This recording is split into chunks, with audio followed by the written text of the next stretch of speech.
하나님의 사랑이 우리를 부르셨습니다. 그래서 오늘 우리가 여기에 와 있습니다. 성도 여러분 안녕하십니까? 예. 오늘 저희 교회에 굉장히 귀한 분이 방문을 해주셨습니다. 김복순 성도님, 우리 엄순자 집사님께서 산책을 하시다가 만나셨는데 20대 처녀 시절에 우리 재림교회 본부교회를 다니셨다고 합니다. 지금 거의 한 50년 만에, 그렇죠? 예, 50년 만에 우리 재림교회를 다시 이렇게 찾아주셨습니다. 정말 환영하고 감사합니다. 오늘 하나님의 특별한 은총이 가득 임하기를 주님의 이름으로 축원합니다. 여러분은 한 달 뒤에 내가 죽는다면 지금 무엇을 하시겠습니까? 너무 무거운 질문인가? 한 달 뒤에 내가 죽는다면 나는 무엇을 할 것인가? 정리를 해요.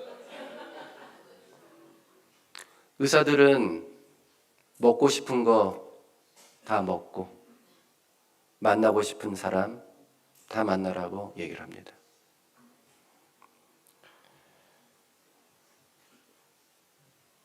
마이 라이프라고 하는 영화가 있습니다.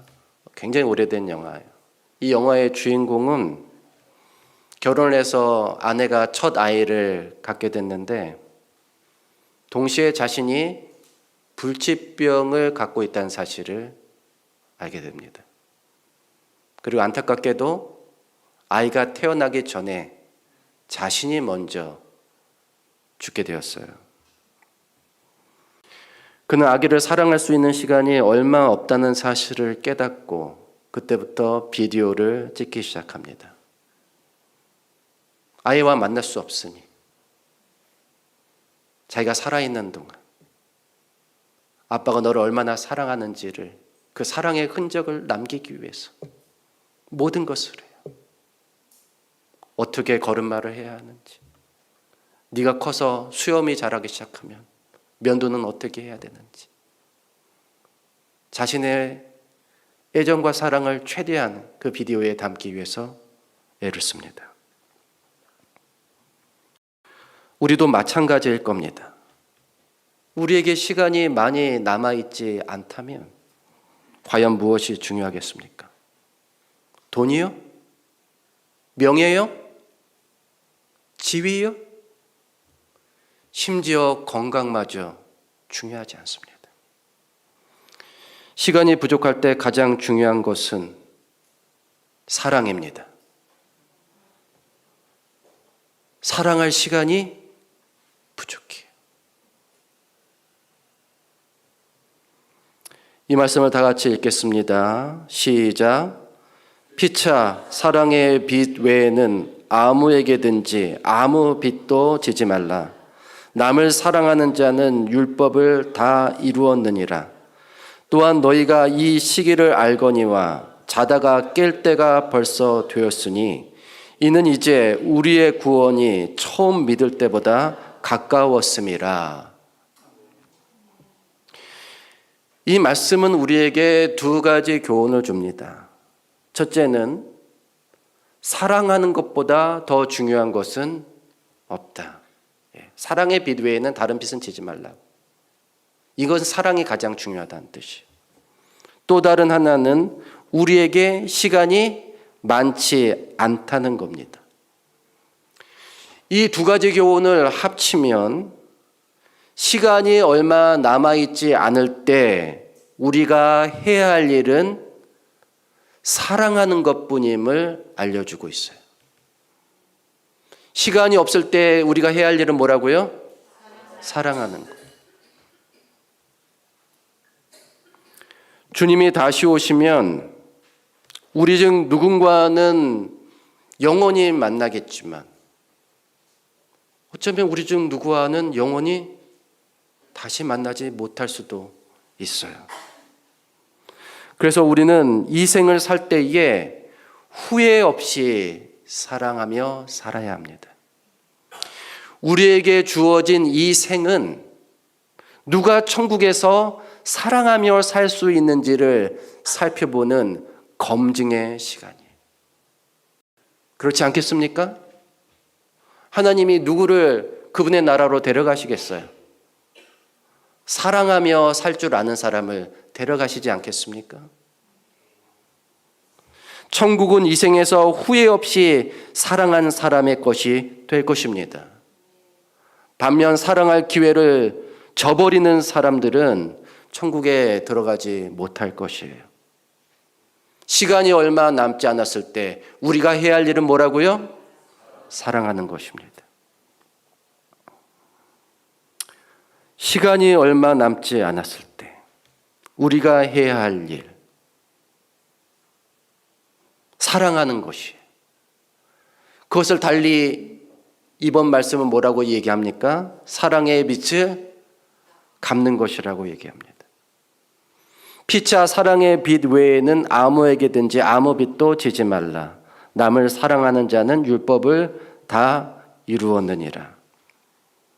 이 말씀은 언뜻 보면 우리에게 뭘 지지 말라는 말씀 같이 보여요? 빚을 지지 말라는 말씀처럼 보여요. 그런데 요즘 시대에 빚 없는 사람 있습니까?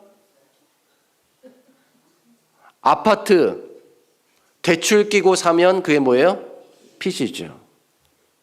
그렇게 산 아파트를 가지고 또 그 담보로 또 대출을 또 받아요. 빚덩어리들이야 아주. 그게 아니더라도 우리가 신용카드만 쓰더라도 그게 다 뭡니까? 빚이죠. 빚을 지면 우리는 빚의 노예가 됩니다. 평생 빚을 갚는데 허비합니다. 그렇게 낭비한 인생 얼마나 아깝습니까? 그래서 빚을 지지 말라는 말씀이에요. 단 이 빚은 제외입니다. 어떤 빚이요? 사랑의 빚입니다. 만약 내가 사랑의 빚을 잔뜩 져서 그 빚을 갚느라고 평생을 살아야 한다면 그 삶은 헛되지 않는 거예요. 여러분, 은행에서 꾼 돈 평생 갚는 거는 정말 아까운 건데, 그렇게 인생을 허비하는 건 정말 아까운 건데, 사랑의 빚을 갚느라고 사는 것은 그게 허비가 아니라고요. 낭비가 아닙니다. 우리가 사랑의 빚을 많이 졌다면 잘하시는 겁니다. 대신 그 사랑의 빚을 뭐 하면서 살아라? 갚으면서 살아야 되는. 그럼 우리가 누구에게 빚을 졌습니까? 마태복음 18장을 보면 예수님께서 한 비유를 들려주십니다. 1만 달란트 빚진 신하의 비유예요. 그는 누구에게 빚을 졌습니까? 임금에게 빚을 졌어요. 1만 달란트. 오늘날로 치면 약 6조에서 10조에 해당하는 금액이에요. 1만 달란트. 6조에서 10조. 임금은 그가 갚지 못할 것을 알고 그 빚을 탕감해 주었습니다. 하지만 그 신하는 자신에게 100데나리온 빚진 동료를 용서하지 않고 감옥에 가두었어요. 100데나리온은 오늘날로 치면은 1,000만 원에서 2,000만 원에 해당하는 돈이에요. 자, 이 비유에서 그 신하는 임금으로부터 빚을 탕감받았기 때문에 그 빚을 갚을 필요가 있어요, 없어요? 없어요. 그러나 큰 빚을 탕감받았기 때문에 자기에게 작은 빚을 진 동료의 빚은 뭐 할 수 있습니까? 자기도 탕감해 줄 수 있어요. 그건 그가 당연히 해야 할 일이었습니다. 임금에게 진 빚은 갚을 길이 없지만 자신에게 빚진 사람을 탕감하여 주므로 그는 사실 임금에게 진 빚을 뭐 하는 거예요? 갚는 거예요. 임금이 바라는 것은 그것입니다. 내가 너를 용서했으니 너는 다른 사람을 용서하라는 것. 하지만 그는 그렇게 하기를 거부했던 것입니다. 마찬가지로 우리는 누구에게 가장 큰 빚을 졌습니까? 우리 예수님. 예수님은 우리가 매길 수 없는 큰 희생과 헌신을 바탕으로 우리 죄를 용서하셨고 우리를 구원해 주셨어요. 따라서 우리는 비유 속의 신하처럼 우리 예수님께 큰 사랑의 빚을 졌습니다. 우리는 이 사랑의 빚을 갚을 수 있어요, 없어요? 없습니다. 이 빚은 갚을 길이 없어요. 대신 우리는 우리의 가족과 이웃과 동료를 사랑할 수 있습니다. 이게 우리가 하나님께 진 빚을 갚는 유일한 방법이에요. 여러분, 빚을 갚으면서 사십시오. 근데 무슨 빚이에요? 사랑의 빚이에요. 갚을 길 있어요, 없어요? 없어요. 근데 단 하나, 우리가 다른 사람을 사랑할 때 하나님께 진 이 큰 사랑의 빚을 갚는 겁니다. 바울은 로마서 1장 14절에서 이렇게 얘기합니다. 헬라인이나 야만인이나 지혜 있는 자나 어리석은 자에게 다 내가 빚진 자라. 우리는 우리에게 사랑을 많이 준 부모님에게 빚을 졌다고 생각하죠. 그렇죠? 우리 부모님에게 사랑의 빚 졌어요? 져요. 또 우리에게 사랑과 호의를 베푼 사람들에게 우리는 또 빚을 졌다고 생각할 수 있습니다. 그런데 바울은 일면식도 없는 사람들에 대해서 지금 부채의식을 느끼고 있어요. 그건 그들이 바울에게 어떤 친절과 호의를 베풀었기 때문이 아닙니다. 대신 하나님이 자신에게 베푼 엄청난 사랑과 용서로 말미암아 그것을 갚을 길이 없어 다른 사람에게 갚아야 한다고 그가 생각하고 있었기 때문이에요. 맞습니까? 따라서 우리도 마땅히 이렇게 생각해야 합니다. 우리는 다른 사람에게 빚진 자예요. 옆 사람 한번 쳐다보세요. 빚쟁이, 빚쟁이들이에요. 여기 옆에 계신 분들이. 내가 다 갚아야 될 사람들이, 빚쟁이들이.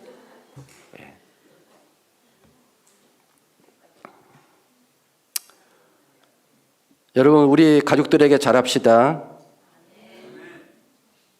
부모가, 형제 자매가, 자식들이 나에게 잘했기 때문에 나도 잘해야 하는 것이 아닙니다. 그건 중요하지 않아요. 하나님이 나에게 잘해주셨기 때문에 그렇게 해야 하는 겁니다. 빚진 자들이에요. 또 우리가 사랑해야 할 사람 중에 신자들을 빼놓을 수 없습니다. 예수님은 여러 번 강조하셨어요. 서로 뭐하라? 사랑하라.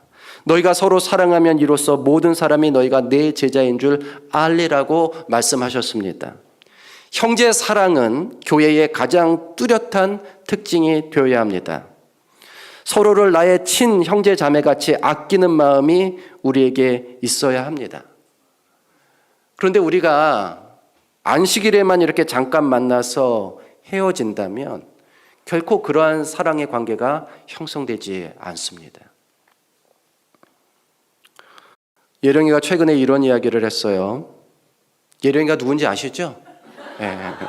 저 둘째 딸. 예령이가 이런 말을 했습니다. 한 학기 동안 함께 수업을 들은 학과 친구들보다 보름 동안 말씀 묵상 훈련을 함께 했던 친구들과 더 친해졌다고요. 그래서 제가 속으로 생각했어요. 단지 강의실에서 모여있는 시간으로 계산하면 학과 친구들과 훨씬 많은 시간을 보냈겠지만 대화를 나눈 시간으로 계산하면 성경을 함께 읽고 깨달은 생각을 함께 나누었던 말씀 묵상반 친구들이 훨씬 더 가까운 관계를 형성할 수 있었던 것이라고요.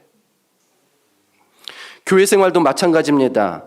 아무리 오랫동안 한 교회에 출석하며 함께 예배하고 함께 찬양을 드린다 할지라도 마음을 터놓고 함께 대화하며 진심으로 서로를 응원하고 함께 기뻐하고 슬퍼하는 경험이 없다면 우리는 결코 서로를 사랑하는 관계라고 할 수 없는 것입니다.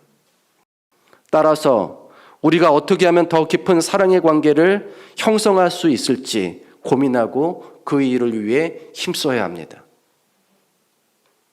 어떻게 할 수 있겠어요? 어떻게 할 수 있겠어요? 제가 답은 안 드릴게요. 저는 앞으로 숙제만 드릴 거예요. 예. 답을 가르쳐 주면 말을 안 들어서 안 되겠어. 말을 안 들어서 이제 숙제만 주기로 했어요. 말 잘 들어요? 오케이. 예. 한 명.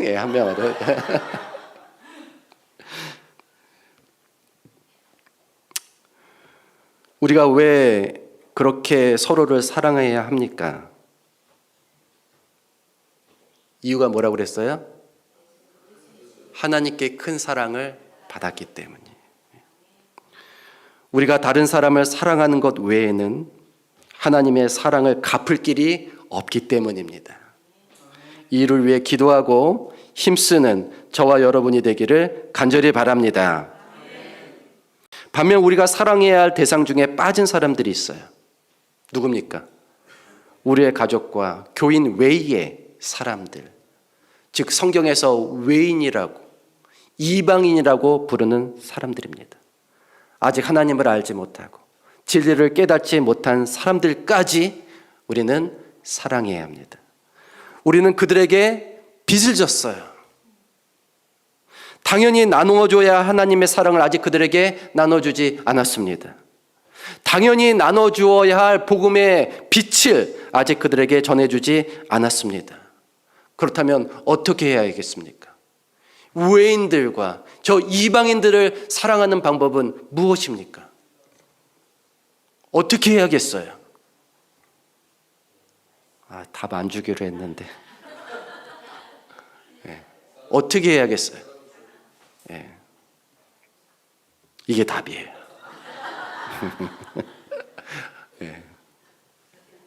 근데 여기 숙제가 많아요.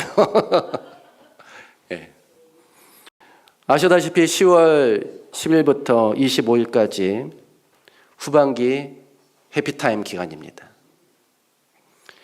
진적교회에서 해피타임이란 옛날 말로 치면 뭐예요? 전도회예요. 이게 우리 전도회 기간이란 말이에요. 이 기간에 우리는 금요 예배, 안식일 예배 때 예언 세미나를 합니다. 예언의 말씀을 전할 거예요. 그리고 안식일 오후에는 특별한 프로그램을 계획해서 진행할 것입니다. 첫날은 무슨 날이에요? 행복 나눔 해피데이. 이날은 우리가 여러 가지 기증 물품과 음식을 준비해 놓고 우리의 이웃과 교회 앞을 지나는 많은 사람들에게 하나님의 사랑을 나누어 줄 것입니다. 좋습니까? 예. 동참하실 거예요? 예. 그 다음 안식일은 건강 나눔 스포츠 데이입니다. 이날은 우리가 우리 이웃과 함께 건강을 위한 활동을 계획하고 실천할 거예요. 여러분 좋습니까? 예. 시니어들은 시니어대로, 우리 주니어는 주니어대로 건강을 위한 활동을 할 거예요. 마지막 안식일은 기쁨 나눔 바비큐 데이입니다. 좋으십니까? 그날 우리는 이웃과 함께 음식을 만들어 먹으면서 친교를 나눌 것입니다. 그리고 바로 그 다음 날 일요일에 우정 나눔 피크닉 데이가 기다립니다. 이날의 행사는 3주 동안 우리와 함께한 이웃들과 더 깊은 우정과 사랑을 나누기 위한 프로그램이에요. 여러분, 가을 해피타임이 우리로 하여금 타인을 사랑함으로 하나님의 사랑의 빛을 갚을 기회가 되기를 간절히 바랍니다. 자, 그런데 이런 행사들을 성공적으로 운영하려면 준비가 많이 필요하잖아요. 예산도 많이 필요하고 여러 세부적인 계획들을 세워야 합니다. 또 선물도 준비해야 하죠. 정말 많은 준비가 필요합니다. 그런데 우리가 절대 빼놓지 말아야 할 준비가 있잖아요. 뭡니까? 기도의 준비예요. 이는 힘으로 되지 아니하고 능력으로 되지 아니하고 오직 나의 영으로 되느니라고 말씀하셨습니다. 성령의 도움 없이 해피타임은 결코 성공할 수 없습니다. 여러분, 기도해 주십시오. 기도로서 이 일을 준비해 주시기를 간절히 바랍니다. 그런데 무엇보다 이 잔치에 참여할 또 뭐를 준비해야겠어요? 손님을 준비해야죠. 영혼을 준비해야 돼요. 잔치는 마련했는데 손님이 없을 경우 가장 황당해하는 분이 누구예요? 우리 하나님이. 하나님이 이거 굉장히 어색해 하셔요. 근데 많이 당하셨어. 잔치를 마련했는데 손님이 없단 말이에요. 그게 얼마나 많았으면 성경에까지 기록이 되어 있습니까? 사실 이런 잔치를 마련하고 데려오지 못하면 부끄러운 것은 우리도 마찬가지. 그래서 지난 해피타임 때 아쉽고 안타까운 마음을 다 가지고 계셨을 텐데 다행히도 기회가 다시 찾아왔습니다. 봄에 초대하지 못했다면 이번 가을에 초대하시기 바랍니다. 우리 교회를 다녀갔던 많은 분들 다시 초대할 수 있습니다. 여러분, 이 자리에 손님이 가득할 수 있도록 준비해 주십시오.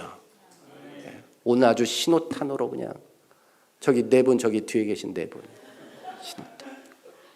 이 교회를 이렇게 채워주셔서 너무나 감사합니다. 너무나 귀한 분들이에요. 저 간절함 보이죠? 우리 교회가요, 몇 명만 빠지면 웅해지고 몇 명만 오면 또 가득 채울 수 있어요. 요 지금 빈자리요? 여기 빈자리요? 우리가 마음만 먹으면 다음 주에라도 채울 수 있어요. 있어요, 없어요? 한 명씩만 데려와 봐요. 금방 채워.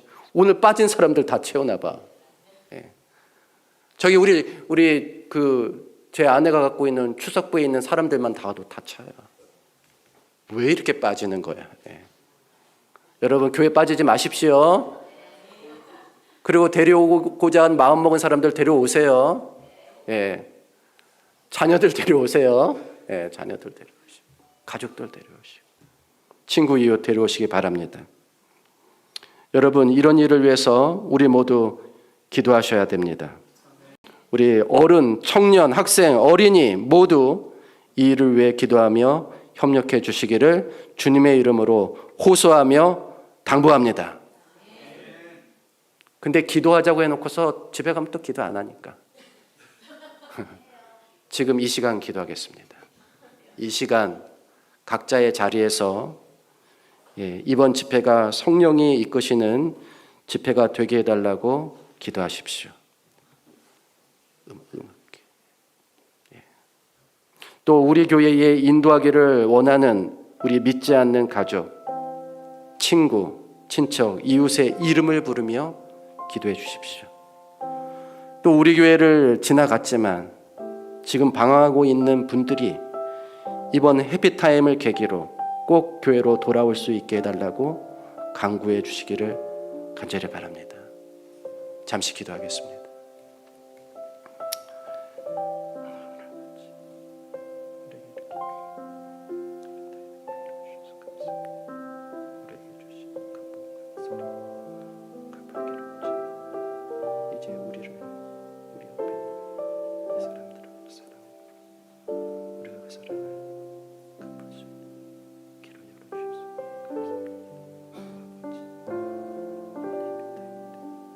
성령님께서 우리를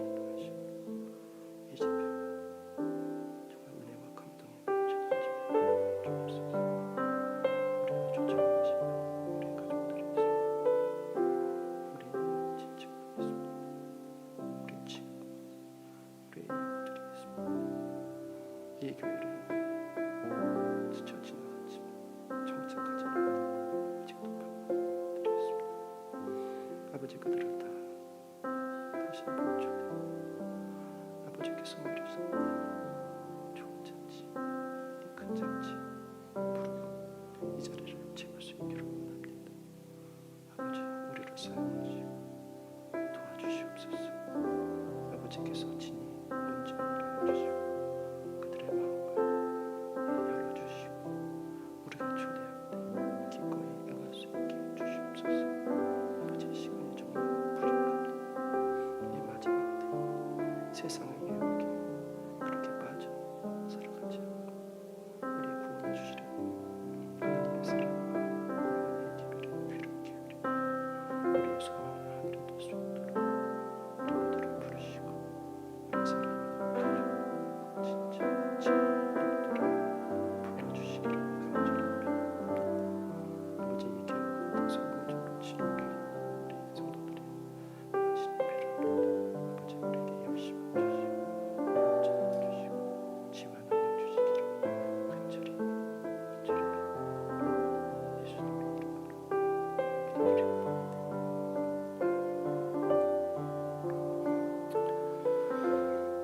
여러분, 우리에게 시간이 정말 얼마 남지 않았습니다. 사랑의 빚을 갚기에도 시간이 부족합니다. 우리 가족, 우리 교인, 그리고 우리 이웃과 알지 못하는 모든 사람들에게 우리가 빚진 자입니다. 그들에게 하나님께 받은 사랑과 복음의 빛을 나누어주는 저와 여러분이 되기를 간절히 원합니다.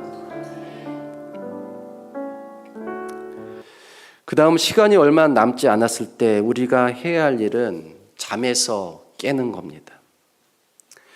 또한 너희가 이 시기를 알거니와 자다가 깰 때가 벌써 되었으니 이는 이제 우리의 구원이 처음 믿을 때보다 가까웠습니다. 여러분, 시간이 정말 없으면 잠자는 시간도 아깝습니다. 맞습니까? 1분 1초가 아쉬워요. 마태복음 25장에는 열처녀의 비유가 나오잖아요. 거기에는 등과 기름을 준비한 슬기로운 처녀 5명과 등은 준비했지만 기름이 부족했던 미련한 처녀 5명이 등장합니다. 그들은 모두 졸고 있다가 신랑이로다 맞으러 나오라는 음성을 듣고 잠에서 깨어나요. 그런데 슬기로운 처녀 5명만 혼인잔치에 들어가고 미련한 처녀 5명은 들어가지 못합니다. 왜요? 신랑을 맞으러 나갈 때 등이 켜져 있어야 하는데 기름이 부족하여 그들의 등이 어떻게 됐습니까? 꺼졌어요. 그래서 부족한 기름을 사러 다녀오는 사이에 신랑과 슬기로운 처녀들은 이미 혼인잔치에 들어가고 문이 닫혀버렸습니다.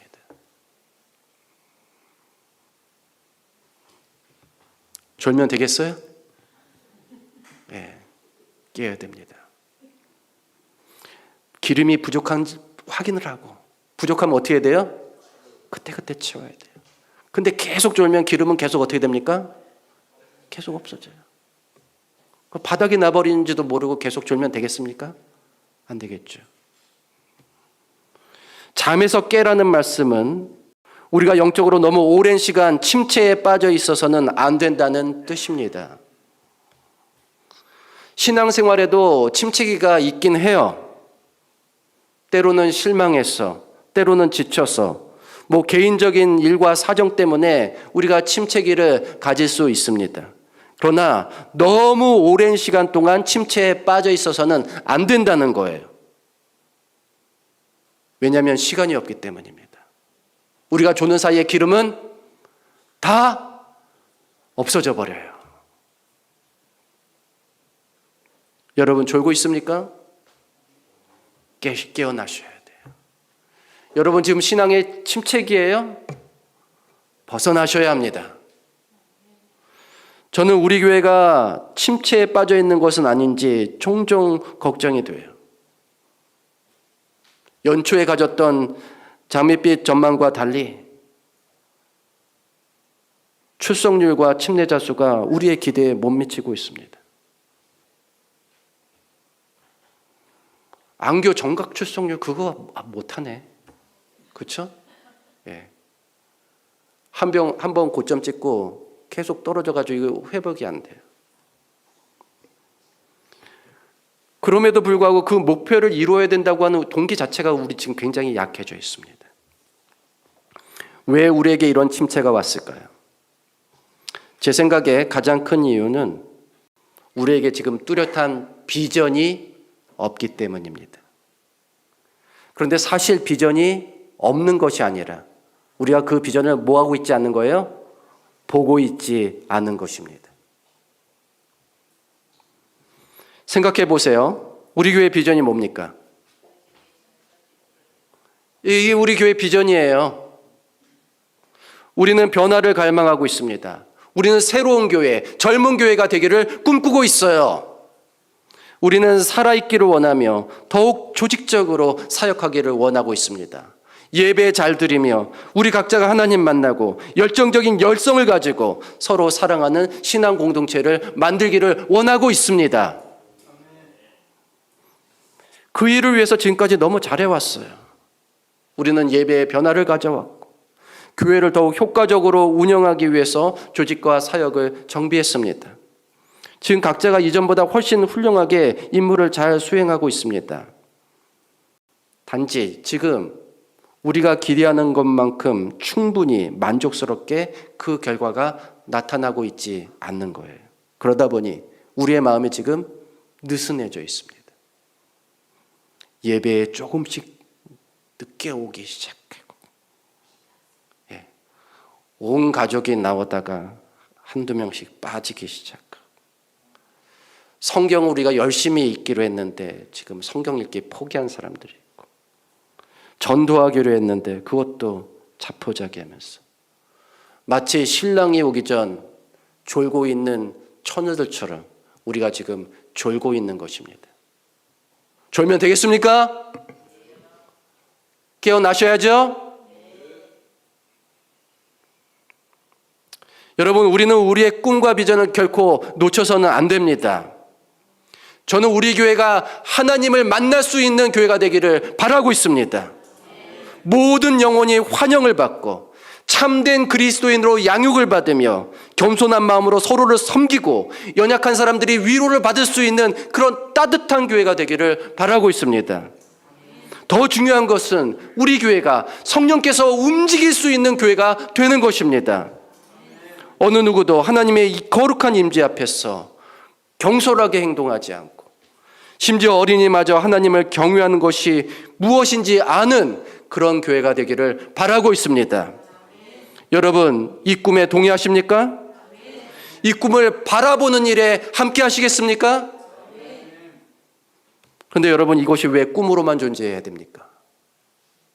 하나님은 이 꿈이 현실이 되도록 우리에게 비전을 주셨습니다. 이 꿈을 현실로 만들도록 우리를 부르셨습니다. 우리의 연약한 손으로 강한 교회를 이룰 수 있도록 하나님이 이 위대한 사업을 저와 여러분에게 맡기셨습니다. 믿으십니까? 이제는 그래서 꿈꾸기 위해 잠잘 때가 아니라 이제 그 꿈에서 깨어나, 그 잠에서 깨어나 그 꿈을 실현할 때입니다. 자다가 깰 때가 벌써 되었습니다. 이 일에 저와 여러분이 집중하여 주시기를 간절히 바랍니다. 로마서 13장 12절부터 14절에는 시간이 없기 때문에 하지 말아야 할 일들을 열거하고 있습니다.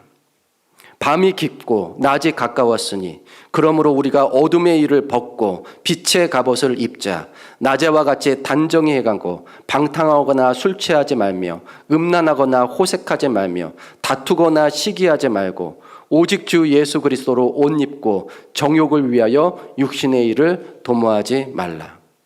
여러분, 시간이 없을 때는 시간을 아껴야 하잖아요. 쓸데없는 일에 에너지와 시간을 소모해서는 안 됩니다. 그러나 이것들은 다 뭐예요? 우리로 하여금 엄청나게 시간과 에너지를 소비하게 하는 불필요한 것들입니다. 우리는 지금 시간도 에너지도 충분하지가 않습니다. 등에 기름이 꺼지기 직전이에요.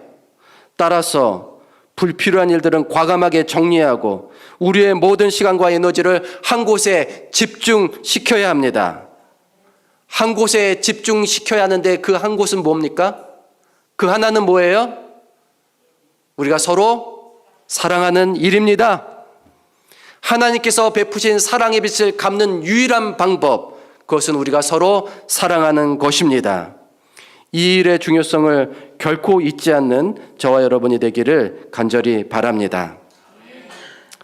러시아의 작가 도스토예프스키는 사회주의 혁명단체에서 활동했다는 제목으로 교수형을 선고받았습니다.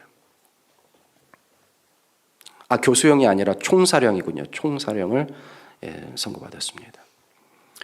처형 직전 그는 하고 싶은 말을 할 수 있도록 5분을 받았어요. 죽기 직전 몇 분이요? 5분. 그 나중에 그 5분이 얼마나 귀했는지 회고합니다. 그래서 첫 2분은 함께 형장에 온 사람들에게 유언을 하는 데 사용하고, 다음 2분은 지나온 생애를 돌아보는 일에 사용하고, 마지막 1분은 하늘과 땅과 자연을 바라보는 데 쓰기로 합니다. 눈물이 고인 눈으로 함께 처형될 사람들과 마지막 작별의 인사를 하고 잠시 가족들을 생각했습니다. 그러자 훌쩍 2분이 지났어요. 이제 3분 후면 나는 어디로 갈까? 눈을 감고 생각해 보니 걷잡을 수 없는 죽음의 공포가 밀려왔습니다. 잠시 후 일제히 총알이 장전되는 소리가 들렸어요. 그런데 그 순간 한 병사가 흰 손수건을 흔들면서 달려왔어요. 그 병사는 죄인들을 용서한다는 황제의 특별 사면장을 들고 있었습니다. 그렇게 죽음의 문턱에서 살아난 도스토예프스키는 남은 인생을 인간의 영혼과 사랑과 또 신앙에 전념하는 데 사용합니다.